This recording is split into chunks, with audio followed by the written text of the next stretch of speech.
Vamos a hablar hoy, en el tiempo que nos queda, de algo que es muy importante. Y yo he titulado este mensaje como el primer día del resto de tu vida. Agradecerle a Dios, hermanos, por la oportunidad que nos da de poder predicar su palabra, hermano. Ayer estaba meditando en algo personal, hermano, y recordaba cuando le entregué mi vida al Señor. Y nunca pensé estar en un altar. Yo recuerdo, hermano, yo tenía unos 14 años cuando tomé la decisión de entregarle mi vida al Señor.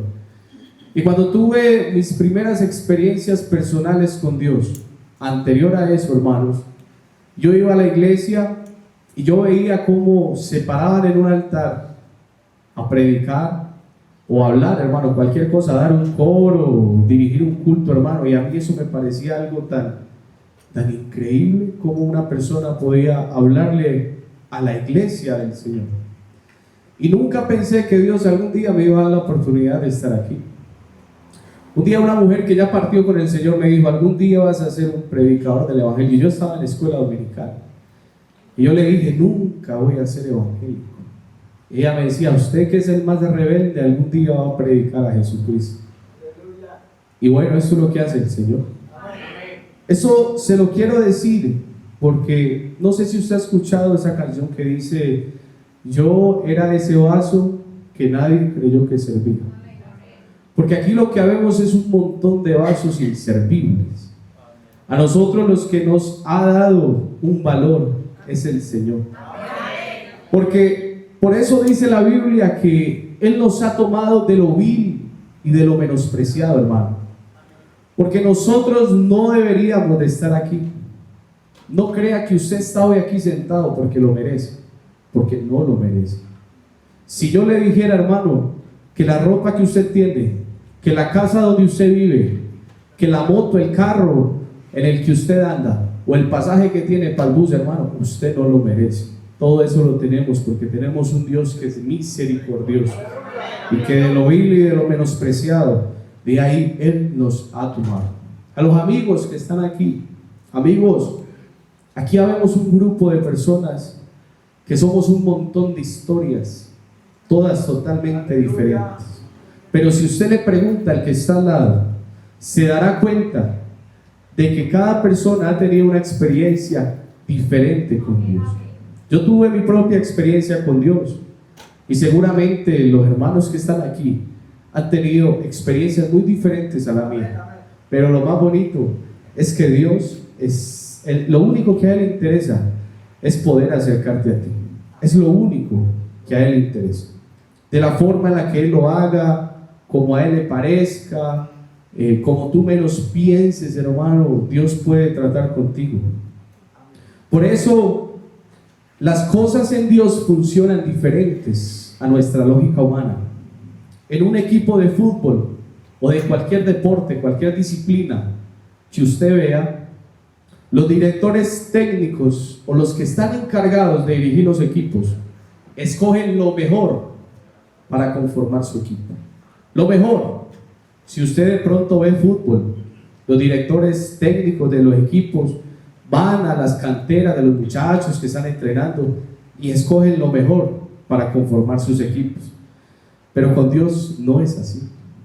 Dios escoge lo que no sirve, lo que ya el mundo desechó, lo que de pronto no tenía ningún valor. Dios dice: yo le doy un valor, ese me sirve, porque la lógica con Dios es diferente. Si algo me enseñó mi pastor Juan Fernando, una vez que estábamos discutiendo un tema, él me decía: la lógica de Dios es tan distinta que Jesús escupió al ciego y tocó al leproso.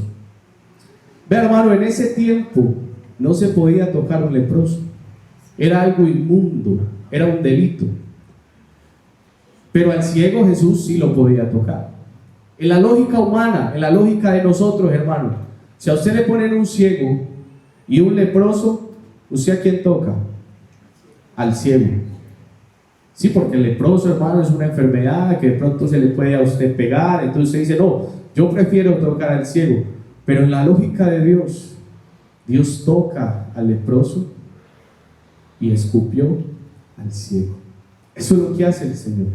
Por eso, hermanos, no encajonemos a Dios a nuestro pensamiento humano, porque Dios no cabe ahí. Dios está mucho más allá, hermano, de lo que usted puede dimensionar en su cabeza. Quiero preguntarles, hermanos, a ver, 3 personas, ¿qué es una segunda oportunidad? 3 personitas. ¿Qué es una segunda oportunidad para la iglesia?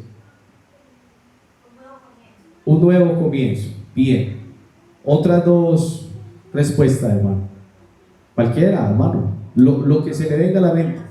Como cuando yo hablo con los muchachos de escuela dominical que estamos en la clase, no hay preguntas ni respuestas malas. Todas las respuestas son buenas. Hermano. Sí, hermano.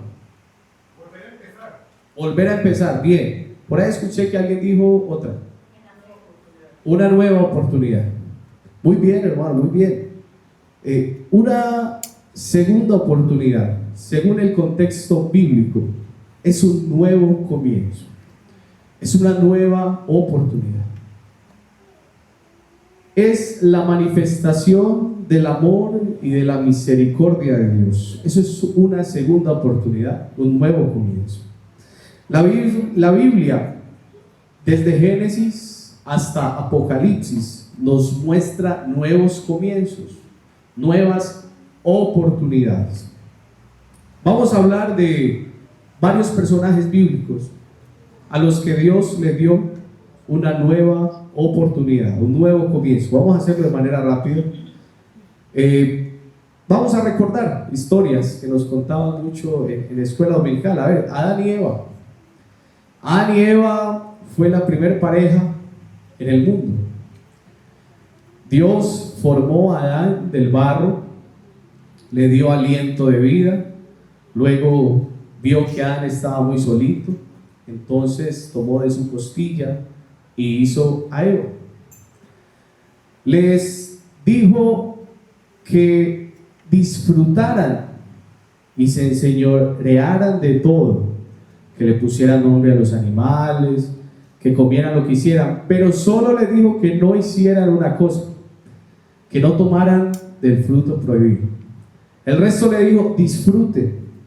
Oiga, hermano, yo me imagino que debieron de haber disfrutado mucho la vida, porque no me imagino a un Adán estresado porque tenía que pagar el arriendo. No me imagino a un Adán diciendo, ay, amor, Eva, imagínese, amor, hay que pagar el arriendo mañana, ¿con qué? ¿Cómo vamos a hacer? Ay, amor. No me lo imagino así. Tampoco me imagino a Eva diciéndole, ay, amor, vi un vestido en Shein, en Tem.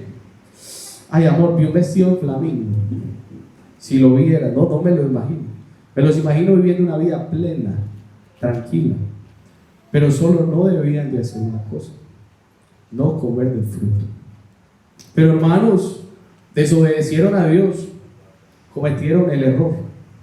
Eva tomó del fruto, le compartió a su esposo y le desobedecieron a Dios. Pero le cuento esto, hermano, porque quiero mostrarle que Dios es tan lindo que en vez de destruirlos, porque Él los podía haber destruido y crear otra pareja, los vistió con pieles y les dio una nueva oportunidad, les dio un nuevo comienzo, porque eso es lo que a Dios le interesa. Hermano, ¿no le parece que esa historia se parece mucho a la de nosotros? Vivíamos de error en error y Dios, hermano, en lugar de destruirnos, nos dio un nuevo comienzo. En lugar de destruirnos, nos dio una nueva esperanza. Nosotros que vivíamos en el error en nuestra vida pasada, o que hoy vivimos en el error, Dios ha estado interesado únicamente en darnos un nuevo comienzo, en darnos una nueva oportunidad. Hermano, Dios nos restauró, Dios nos cambió la vida. En lugar de destruirnos, Él nos dio una nueva oportunidad. Por eso, vuelvo y le digo, hermano, no limite a Dios a su pensamiento. porque Dios está muy fuera de lo que usted puede pensar. Vea, hay algo muy bonito, y es que nosotros, hermanos, la iglesia, estamos ante el Dios de las oportunidades. Parece que ese error que ellos cometieron tuvo consecuencias, porque no se quedó así. Dios les dio unas consecuencias a Adán y a Eva, pero más que esas consecuencias, les dio una oportunidad de poder tener un nuevo comienzo. El pueblo de Israel se olvidó de su Dios. Parece que José, cuando tuvo la oportunidad de ser uno de los gobernantes de Egipto, no hizo bien su trabajo de contarle a las otras generaciones lo que Dios había hecho y quién era su Dios. Por eso, hermano, yo quiero decirle algo aquí en nuestra confianza. Cuando vea a un niño corriendo, hermano, hermano, no utilice expresiones tan fuertes, hermano. Los niños en la iglesia son una bendición, porque ellos son, hermanos, los encargados de seguir llevando este mensaje. Porque ese fue el error que cometió Israel. José y la generación de José conocía a Dios, pero la generación de José no le contó a las otras generaciones que venían, a los otros hijos, quién era su Dios. Y por eso Israel se olvidó de Dios y tuvieron que vivir 400 años en esclavitud, porque se habían olvidado quién era su Dios. Si ven los niños aquí corriendo, hermanos, los niños son una bendición. Trátenlos bien, ore por ellos, pero no los regañen, mi hermano, que no hay necesidad. Si no están haciendo nada malo, si solo se están ahí divirtiendo, hermano, déjenlos, que eso es sano, que los niños crezcan así en la iglesia. Luego de esos 400 años de cautividad, Dios, que es tan lindo, no se olvidó de su pueblo y levantó un hombre, Moisés. Pero parece que Moisés también estaba viviendo una situación difícil. Moisés, hermano, creció en los privilegios de ser hijo de la hija del faraón. Es decir, que Moisés tenía la mejor educación, la educación de la realeza. Seguramente tenía una muy buena posición económica, seguramente tenía una muy buena posición social, pero no sabía quién era su Dios. Se había olvidado de su Dios. Cuando Moisés entonces tiene recuerdos de quién era su Dios y quién era su pueblo, él va desconociendo totalmente el contexto social que vivía el pueblo de Israel y ve que hay un guardián que está maltratando a uno de su pueblo. ¿Y qué hace Moisés? Lo asesina. Es decir, Moisés se convierte en un asesino. Él, como no lo podían matar porque era de la realeza, lo exiliaron, hermano. Vivió Moisés en el exilio más de 40 años. Moisés encuentra una familia, encuentra una esposa, tiene un ganado, tiene vacas, tiene marranos, tiene ovejas, tiene un montón de cosas. Y se conforma con la vida que estaba viviendo. Parece que Moisés dice, ya no va a pasar nada más con mi vida, ya viví lo que iba a vivir, no me puedo volver a meter por allá porque me matan, entonces me voy a quedar aquí donde estoy, viviendo mi vida conforme a lo que tengo. Pero lo que no sabía Moisés es que Dios no se había olvidado de él ni de su pueblo.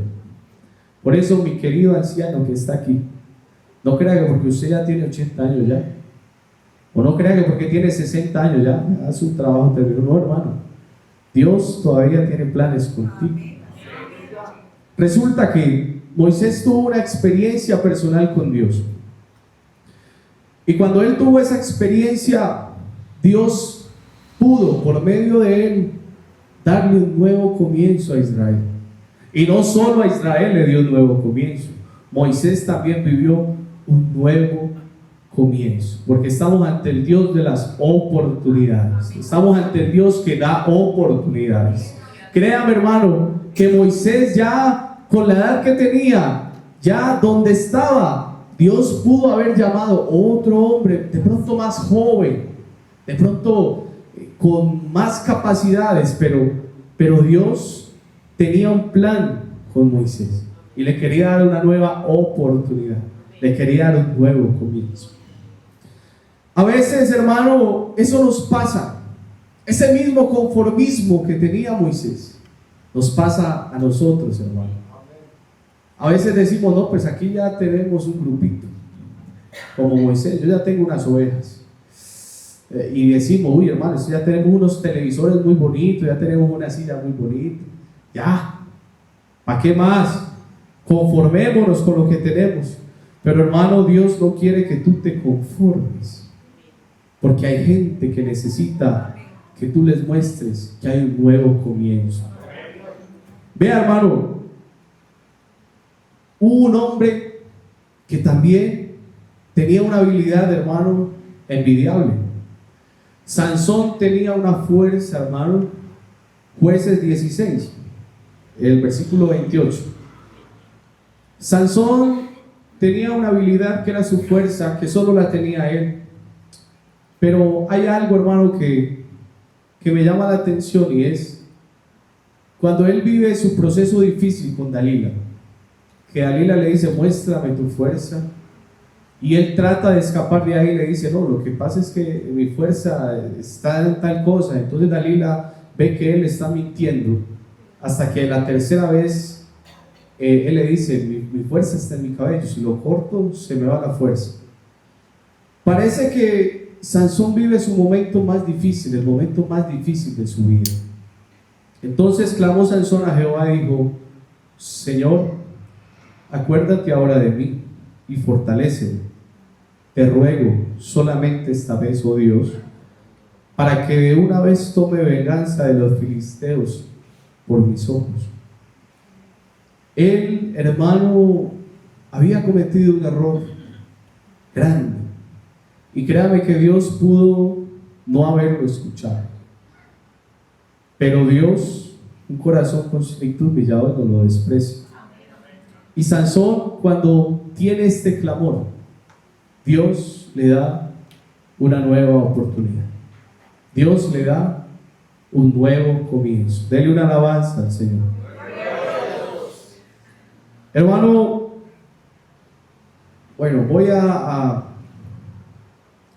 ir adelantando porque el tiempo corre. Hubo otro hombre que lo conocemos muy bien todos. Nos han hablado de él mucho en múltiples ocasiones. Inclusive la Biblia lo describe como un hombre conforme al corazón de Dios. David, hermano, siempre nos han enseñado de él historias de cómo era David, de cómo Dios llamó a David. Y nos han predicado, hermano, muchas cosas bonitas de David. Pero David, hermano, cometió un error muy grave.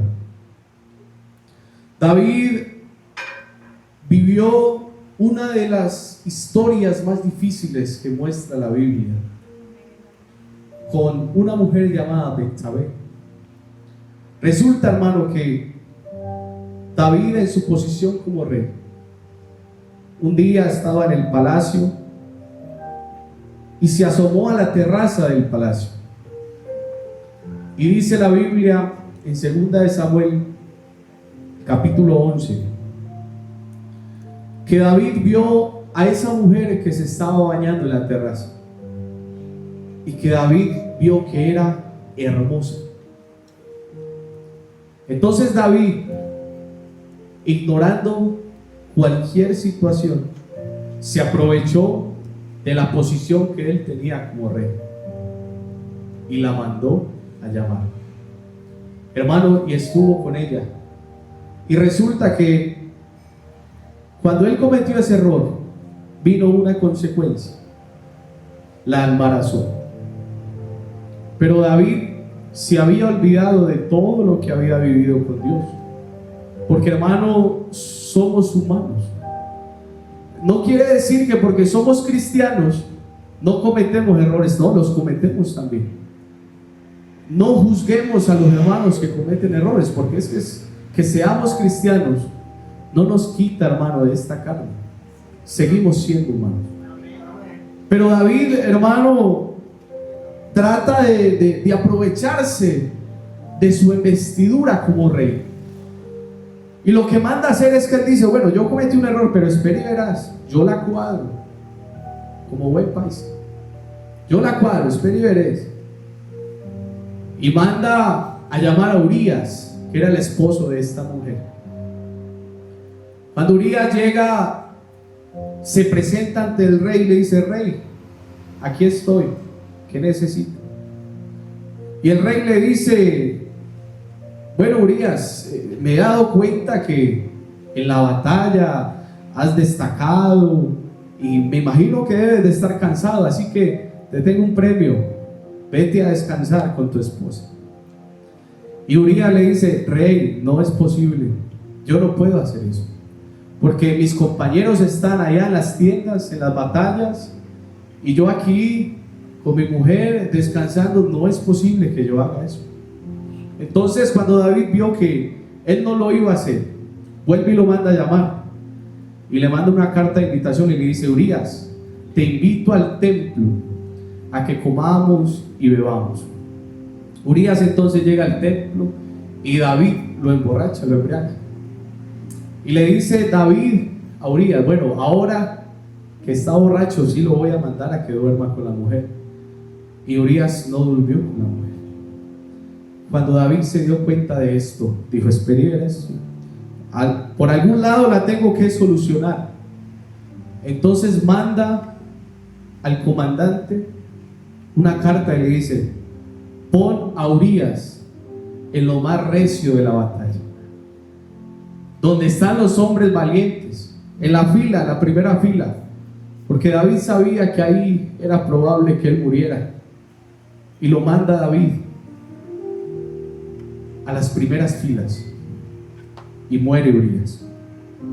David, hermano, pensando que ya se había librado, un día llega el profeta Natán y le dice: rey, tengo que contarte una historia. Claro, cuéntamela.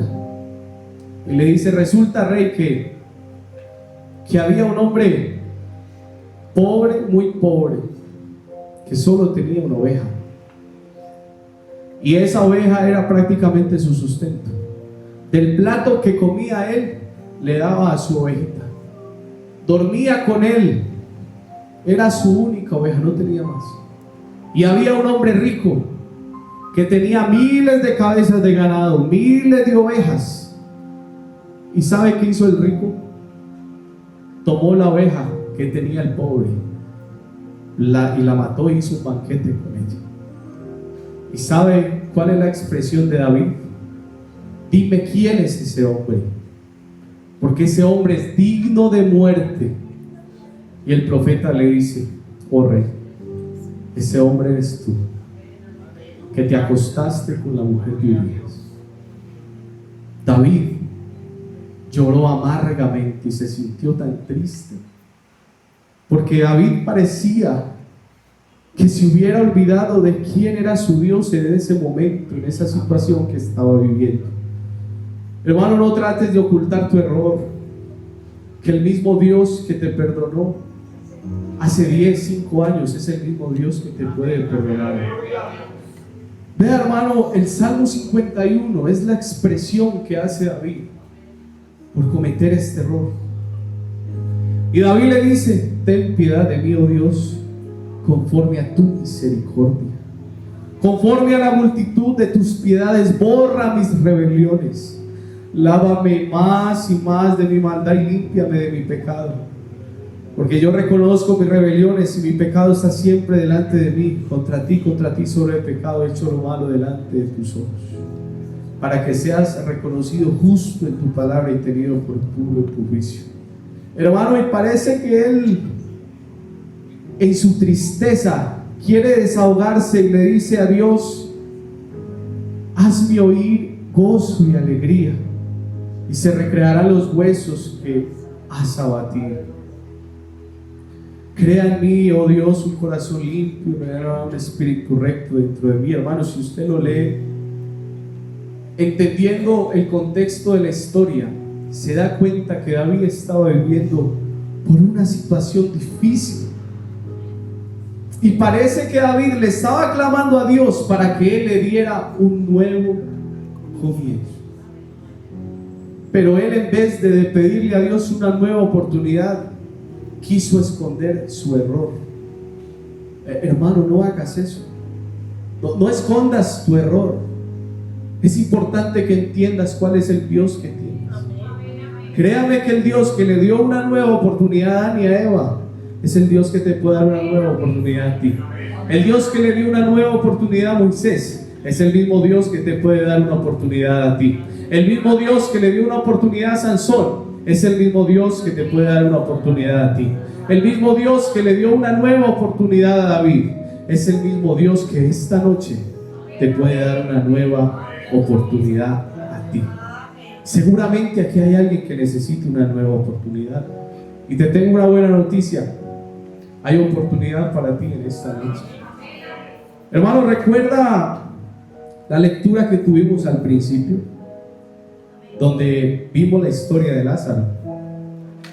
Mi hermano, todos estos hombres se equivocaron y Dios los restauró y les dio nuevas oportunidades. Y ya en este punto quiero volver a Lázaro. La Biblia, hermano, y la historia no hablan mucho de Lázaro. Fue un hombre muy amado por Jesús, hermano de Marta, de María. Hermano, seguro era un hombre un poco mayor que Jesús. Me imagino que tenía, no sé, unos 32 años por ahí, no muy lejano a la edad que tienen muchos aquí. Hermano, podemos entender la resurrección de Lázaro como la segunda oportunidad que él pudo tener. Y aquí, hermano, quiero entrar en un punto, porque Lázaro, cuando murió, créame que él no iba a pensar que iba a resucitar. Y lo bonito de la historia de Lázaro no es lo que leímos, sino imaginarlo cómo vivió esa nueva oportunidad. Porque la Biblia no nos habla qué pasó después de Lázaro. La Biblia nos dice que Lázaro resucitó y hasta ahí llega la historia. Pero yo quiero que usemos hoy nuestra imaginación. ¿Cómo te imaginas tú a Lázaro viviendo su segunda oportunidad? Y nosotros somos ese Lázaro, porque nosotros también morimos un día y Dios nos resucitó. ¿Cómo estás viviendo tu segunda oportunidad? ¿Cómo estás viviendo tu nuevo comienzo? ¿Cómo lo estás viviendo? Yo no me imagino un Lázaro después de haber resucitado. No me lo imagino viviendo su vida de la misma manera en la que la estaba viviendo. Hermano, yo me imagino un Lázaro lleno de la presencia de Dios. Yo me imagino un Lázaro lleno de agradecimiento, hermano, lleno de pasión por el Señor. No lo imagino quieto y apático en un culto. No lo imagino pensando: ¿cuándo será que termina de predicar para irme a mi casa? No lo imagino diciendo: ay, hoy no vino el pastor, y yo que quería que predicara, vino fue este otro. ¿Para qué vine? Me hubiera quedado en la casa. No lo imagino así. Me imagino, hermano, un Lázaro lleno de la presencia del Señor. Me lo imagino contento. Me lo imagino diciéndole a todo mundo que Cristo lo ama, que Cristo lo quiere salvar. Hermano, perdóneme si de pronto utilizo mucho mi imaginación, pero es que no lo imagino de otra forma. Hermano, me lo imagino predicando a Jesucristo con todo el amor del mundo, contándole a las personas el milagro que Él había hecho en su vida. Lo imagino cantando en las calles. Así lo imagino yo. De esa forma imagino yo a Lázaro viviendo su nuevo comienzo, viviendo su nueva oportunidad. Ahora yo te quiero hacer a ti una pregunta, hermano. ¿Cómo estás viviendo tu nuevo comienzo? ¿Cómo estás viviendo tu nueva oportunidad? David ya era rey cuando se equivocó. No creas que las nuevas oportunidades son solo para los amigos o para las personas que por primera vez están viniendo al grupo. Para ti también hay una nueva oportunidad, hermano. De esa forma yo imagino a Lázaro. ¿Sabe, hermano? Lo bonito, hermano, del milagro que hace Dios en nuestras vidas es que la gente lo pueda ver. Eso es lo bonito del milagro que hace Dios. Aquí, hermanos, habemos un montón de Lázaros. Aquí todos somos Lázaros. Aquí somos un montón de gente que estábamos muerta y que Dios nos dio una nueva identidad, que Dios nos dio una nueva vida.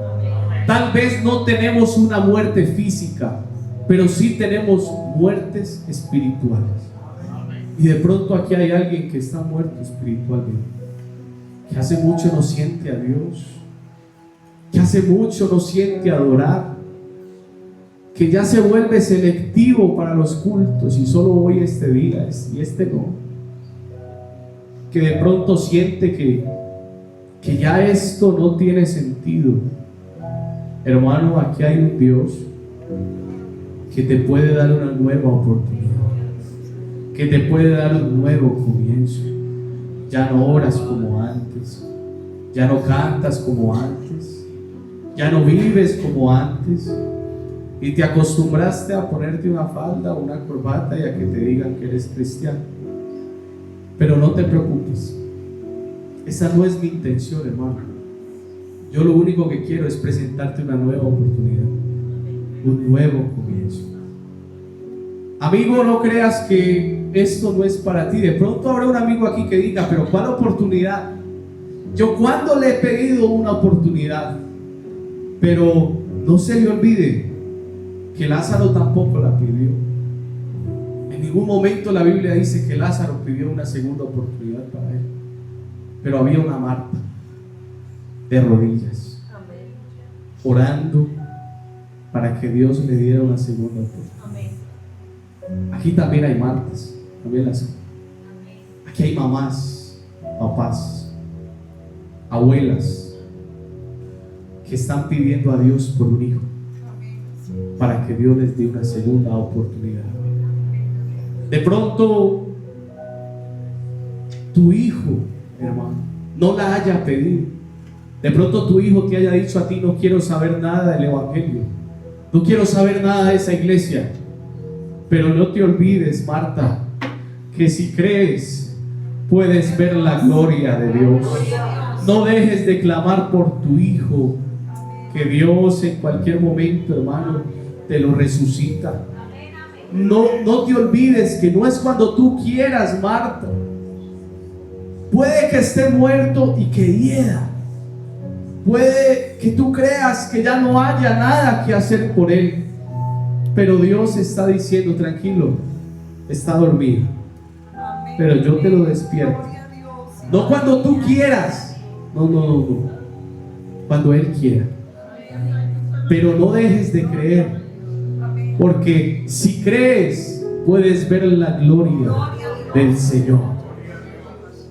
Hermano, aquí hay un David, un joven tal vez, que está pidiendo una segunda oportunidad.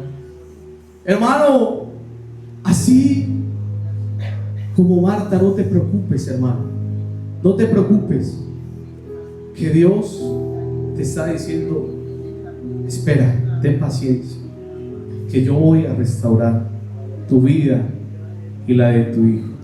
Aquí está el Dios de las oportunidades. Aquí está el Dios de las oportunidades, hermano. Aquí está el Dios de las oportunidades.